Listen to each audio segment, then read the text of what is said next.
Semantic traction.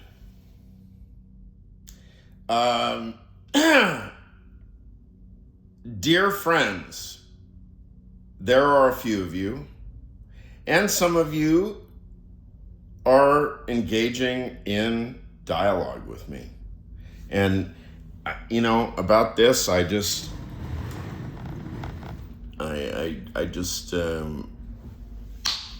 thank you.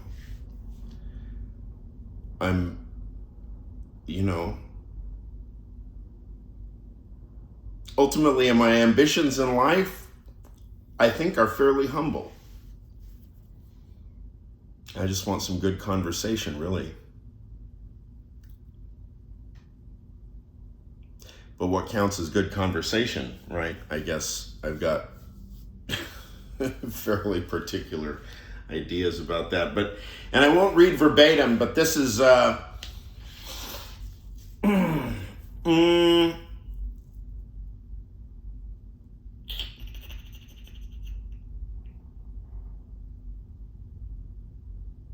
this is about oversharing.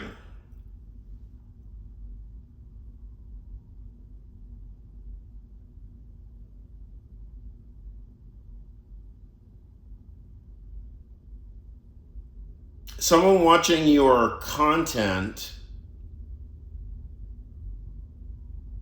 might think that you are fictionalizing your experience just because you are oversharing.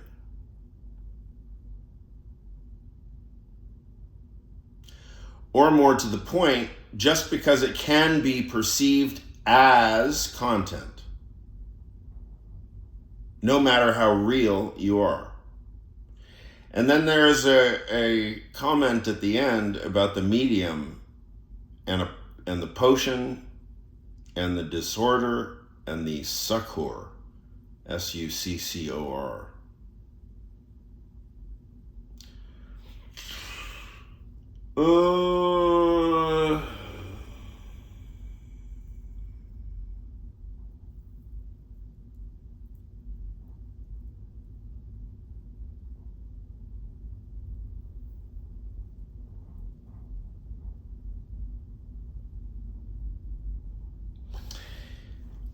Well, I had responded to this individual yesterday, and I had said that, the first thing that had come to mind was a division between fictitious or fiction, discourse of, what is the correct, fictitious discourse?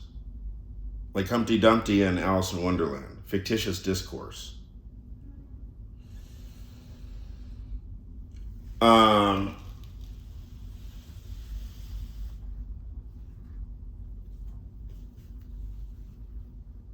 What is it that makes fictitious discourse so compelling?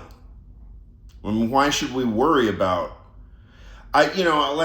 Consider Philosophy of Language 101 course, okay? And you typically get questions from people that are still being disoriented about how the emphasis on language affects their ordinary everyday beliefs.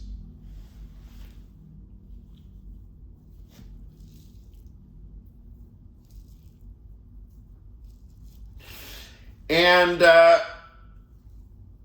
let's suppose the professor starts talking about Lewis Carroll and Alice in Wonderland and the existence of Humpty Dumpty.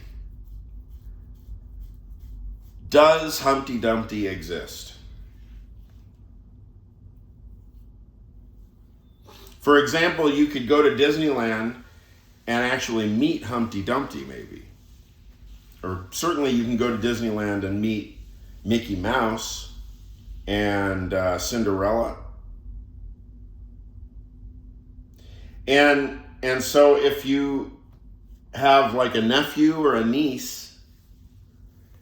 and they went to Disneyland and they come to you and they say, "Oh my God, guess who I met at Disneyland? I met Cinderella. Now, what do you tell the child? You know, that wasn't really Cinderella. You know that, right? What even would that mean? I mean, how would the child react to that? The child thinks, well, what the fuck are you talking about? I was at Disneyland. I mean, the dwarves were right there.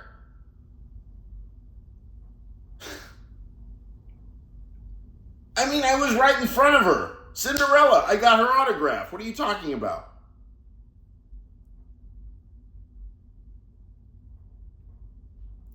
So, the problem about fictitious discourse is that we will have to answer people who hold annual pass to Disneyland who are ready to defend the reality of all the characters that they know and love that they hang out with on a regular basis whenever they go to Disneyland. What are you talking about? That Cinderella isn't real? She's one of my best friends. Yeah, but she's not really Cinderella.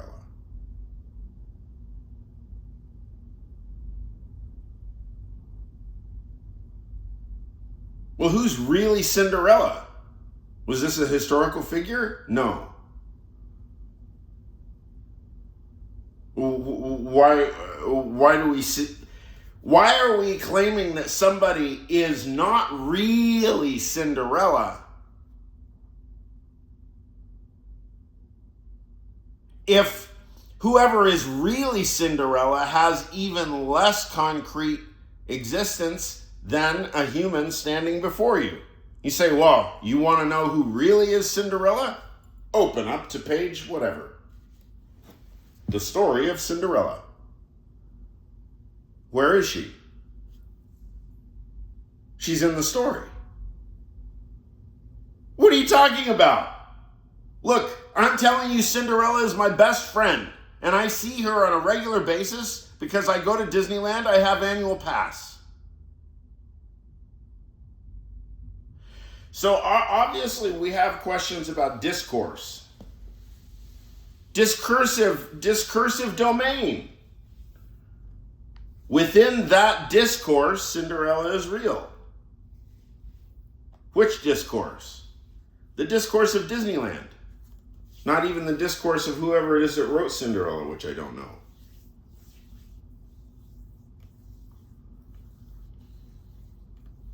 Which discourse are we in?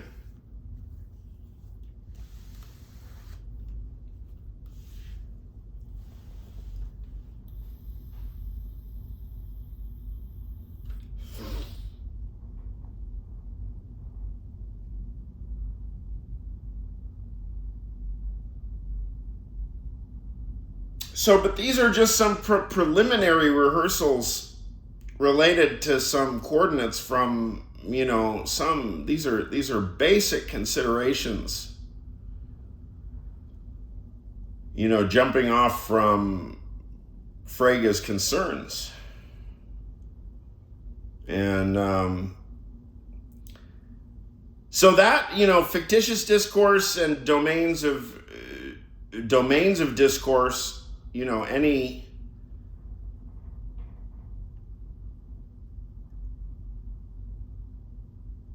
collection of essays in the canonical philosophy of language, Russell on descriptions, Der Gedanke, Sinn und Bedeutung, über Sinn und Bedeutung, two dogmas of empiricism, the Gödel paper, incompleteness, stuff like that. These are all related to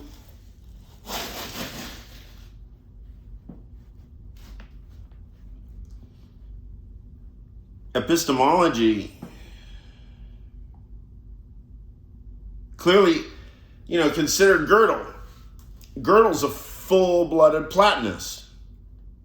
I mean, he is a mystical Platonist. He believes that the structures are absolutely real and that there are mathematical intuitions, whereby the mathematician is granted special access to a mysterious form of esoteric intuition. Of course, the word intuition isn't used, but intuition has to be everywhere because the thinker is the thinker is living and breathing. So where now you can stipulate, like Frege does. You can stipulate, no, I'm not using intuition. Pounding the table. I'm not using intuition.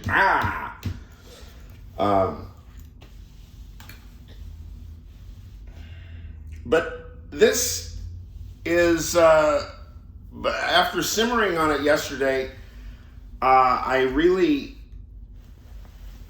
have my own way of addressing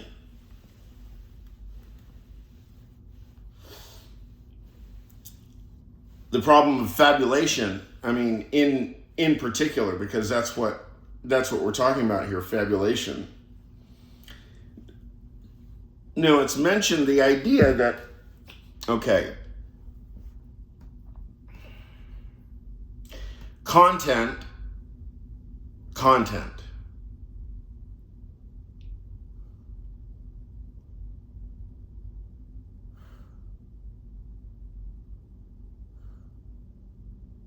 and oversharing of content, and the juice and the sucker, and the medium is the message or something. Medium is the message, he didn't say.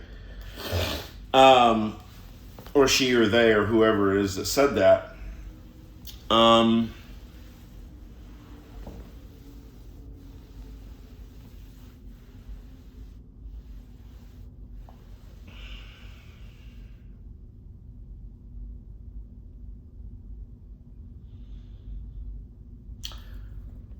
Okay, well, my way of addressing the idea, oversharing and the affective juice of oversharing, right? The adrenaline of oversharing and building up content and stuff.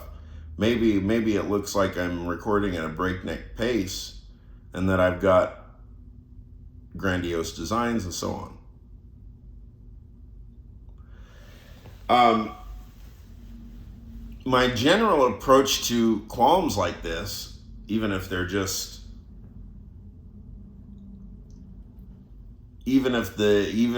objection comes as technical nitpicking, which is fine with me, and even if it's not an objection, which is fine with me, and even if it is an objection, which is fine with me.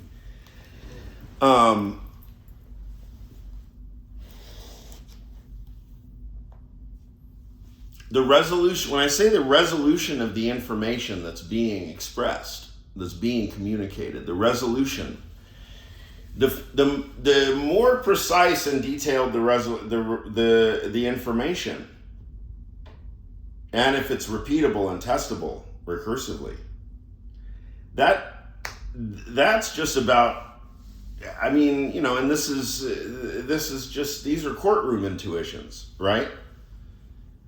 You figure, well, can you catch somebody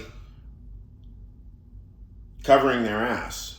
Can you catch somebody in a lie that they've forgotten to keep track of? And so consider just the sheer volume. I mean, if you look at some podcast channels, like really hardcore podcast channels that have like the world's attention, that you might see 200-300 videos after some years, and you got between 100 and 200 videos on this. It's been 1 or 2 weeks or whatever, because the other one, they shut it down. I mean, they didn't shut it down, but they won't let me upload because they said that somehow I broke rules, copyright rules or something, because I uploaded my dance parties.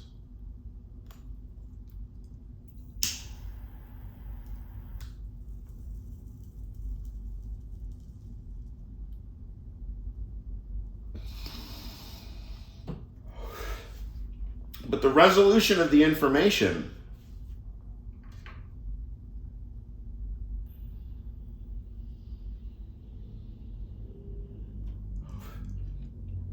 would seem to do it, because it's ultimately which image are you working from. I mean, there's an interesting test for truth telling. I mean, forget lie detector test, measure physiological response. Forget that. No. You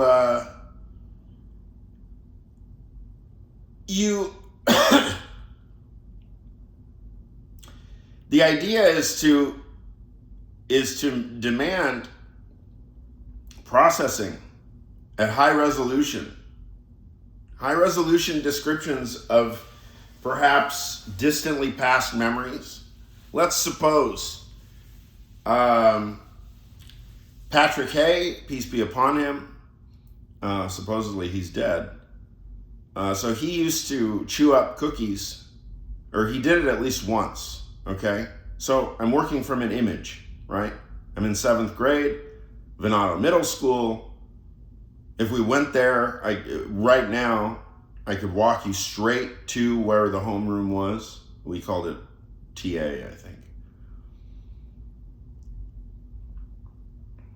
I had to, I was looking at the yearbook the other day, and who was it? I forget the name of she was nice enough, the TA. But the TA that I was assigned to in 7th grade, it was a bad idea, because there were a few boys in there that were really giving me a hard time. I think Ryan Johnson and Patrick Hay were the worst of it. I mean, they were the ones that really caused me to have to switch TAs. So Patrick Hay was kind of a surfer kid. He wore like surfer shorts and, I don't know, O'Neill and Rip Curl and stuff like that. And he was pretty popular. He was pretty loud. And was kind of a typical guy for 7th grade. Really, I don't know. He blended in. He seemed to represent like a certain cohort, and he wasn't even particular. I mean, it was the other guy that was kind of a dick to me. I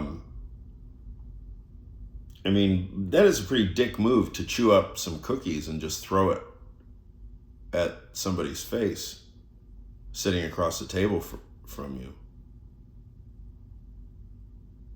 So, okay, I'm working from this image, right? I mean, I have some kind of hallucinatory substance in my mind, and I'm going through this hallucinatory substance. Yeah, neurons. I mean, I don't know what a mental image is. I mean, they're very strange, right? How is it that you have a mental image? You can conjure the image of somebody's face, for example. And people often complain if they cannot conjure the face in their mind of somebody dear to them. So that's the image. Now, the more vivid the image, the more about it you can describe. And in order to get vivid images, you have to be paying attention to what's actually happening.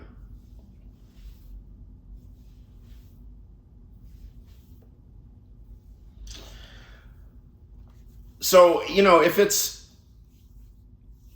if we're talking about history and memory, if something is true, you should be able to just grab hold of somebody and grill them on whatever the subject matter is indefinitely and get further and further resolution. I mean, who was Pat Hay, right? How did we spell the name? Hay? Hay, I think. I don't think it was Hey. Who were his friends? What kind of cookie was it? I think it was chocolate chip. Was it a box of cookies, or was it like a lunch sack? No, it was like a clear sandwich bag, and some cookies were in it. Clear sandwich bag. Like a plastic sandwich bag.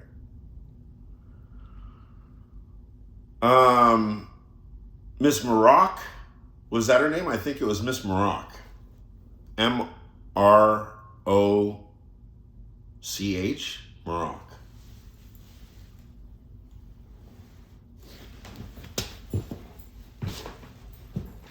So now, if I look this shit up,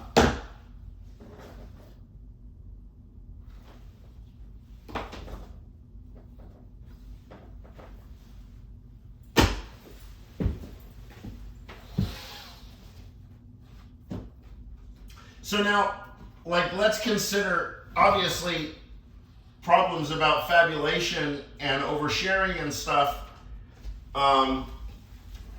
You know, we can be skeptical along the lines of like grandiose designs. Like, I guess the problem with fabulation would be more significant if you saw the number of views on my channel just skyrocketing. But that doesn't seem to be the case, right? I know the reasons why perfectly well, and I quite like it. Venato Middle School.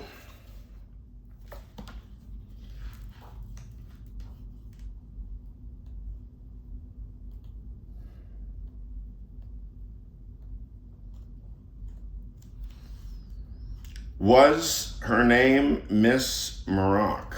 Was it Miss? Was it Ms.?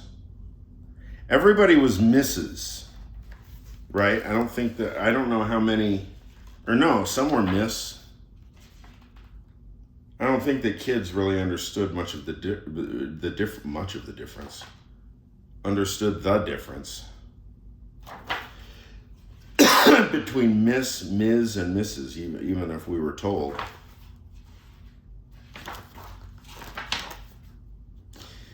See, like, just the fact that I'm perfectly content to waste our time, is it wasting?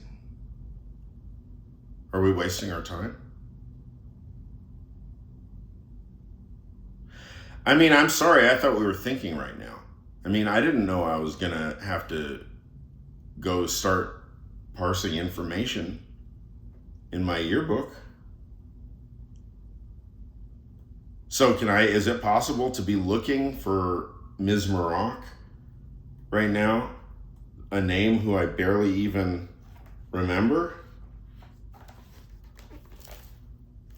It's worth it. Dimitri Forgatis. Oh, and is there a Patrick A? Patrick A?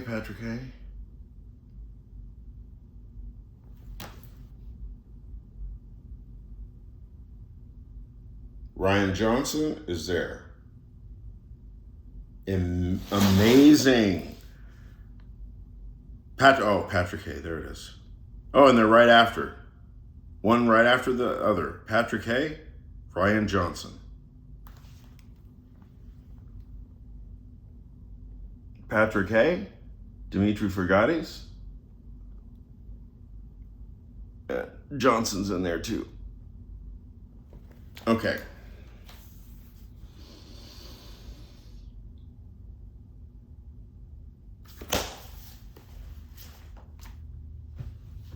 Now, what I'm suggesting is, like, look, you can say, oh, well, the standard conception of evidence is, well, there it is. You've demonstrated it, Dimitri. You were telling the truth.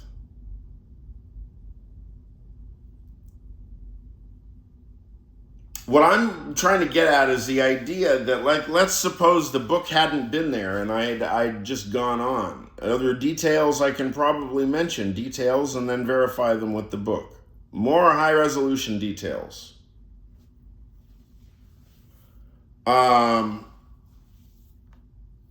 Such like, for example, there were two, I don't want to use names, even though I've used, Patrick Hay is, peace be upon him, is deceased, and Ryan Johnson, I don't have qualms because, he fucked with me, so what? You have to document these things. people that fuck with me. But, you know, I can ask certain questions. Like, for example, there were two girls that had the same name, and it wasn't a very common name. But the last name I think of one was spelled with an O-N at the end, and the other one with an E-N at the end.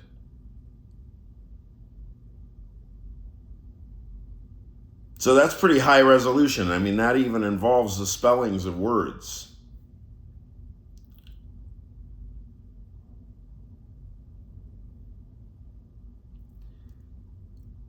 And then if that's recursively testable, I mean, if you come back to me and spring it on me after I haven't been talking about the junior high school for a year or something, you spring it on me, you say, tell me about Patrick Hay in detail.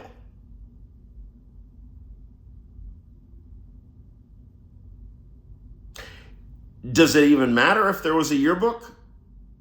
Or if there was any evidence? No. All you have to do is compare what? The transcript. You have to find what I just said about Patrick Hay right now and chocolate chip cookies chewing up and throwing on my face. You have to check the transcript. Is it consistent with, but not only consistent, right? You can also compare the meanings, the senses of the words, the overall context. Am I able to invoke the same mood and the same sense when I discuss Patrick Hay?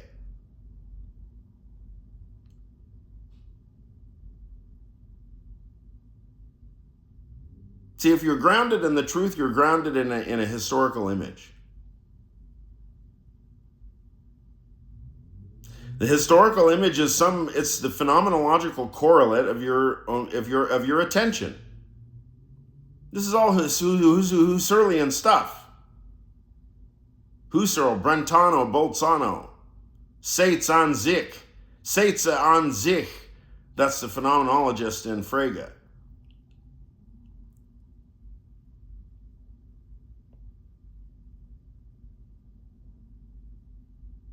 See, if there's real girth of sinna, meaning, semantic meaning, layers of semantic meaning that are recursively instantiable, right?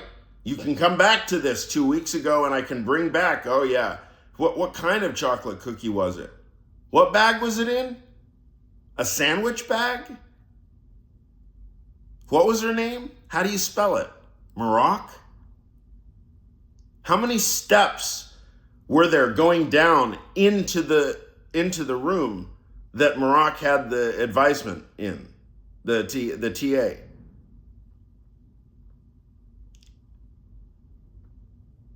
Where was the room located? On the map of Venado Middle School, where was the room located in relation to, and what was the elementary school that's right next door to Venado Middle School? All of these details, they don't even necessarily have to be relevant to the case at hand. And I think that this is something that is pertinent to judges and legal theory in general, is that you might object by relevance. Objection, Your Honor, relevance. There is no, by my philosophy, there is no such thing as an objection based on relevance.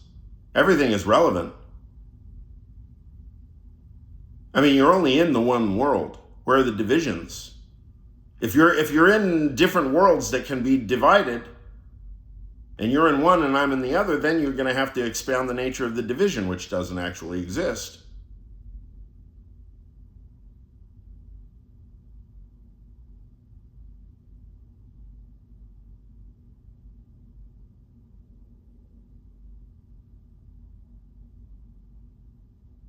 So, I mean, the questions about, oversharing is not a real technical term. And it's probably rather new with the current culture and media and so on. But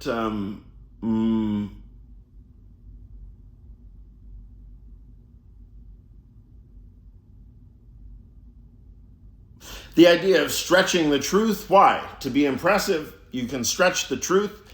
You can catch a fish that's this big, but by the time you drive back home, it's this big, right?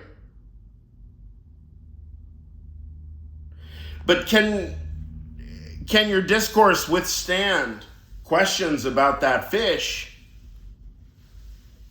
Very detailed questions about the fish. Now, I think that a lot of the detail just comes from the person themselves. You know, if you consider testimony on the stand, the lawyer always brings the lawyer always brings the questions. And you're not going to be held to answer for anything that the lawyer doesn't ask you.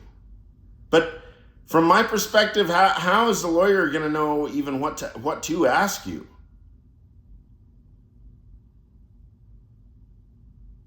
The real ideal way about it, you know, if let's say if Edmund Husserl were the judge, and we had a more Husserlian legal system,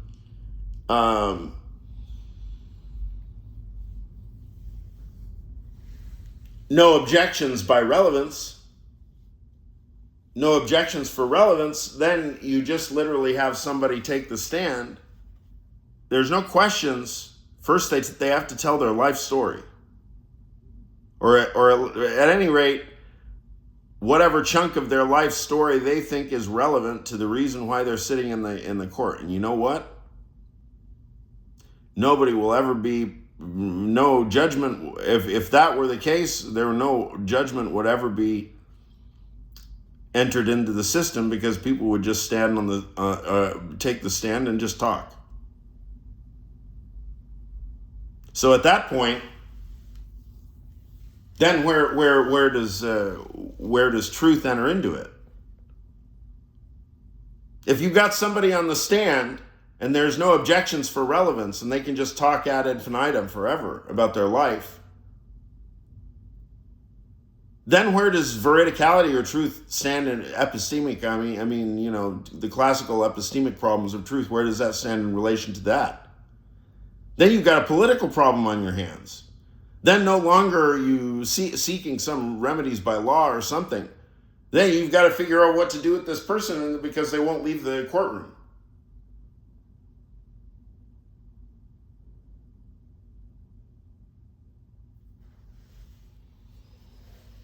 But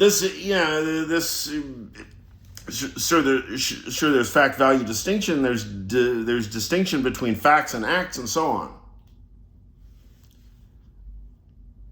You know, all of that is perfectly relevant. But all I'm saying is, suggesting is that, and especially in now, if you consider from the perspective of large language models, what role does truth play in your use of large language models? Zero. It's impossible to use them if you're worried about truth. It's utterly impossible, right?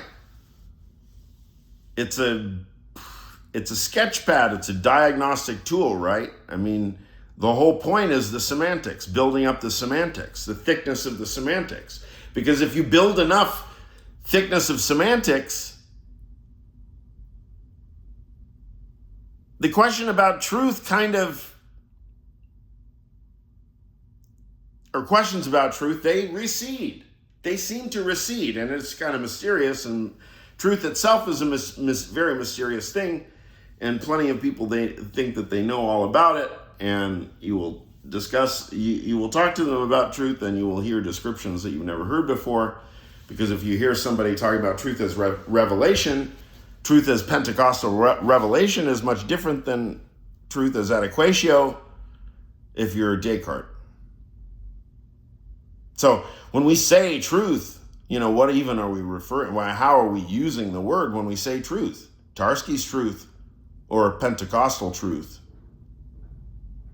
Or is it Picasso's truth of Guernica, or Vermeer truth? Vermeer truth. That's truth.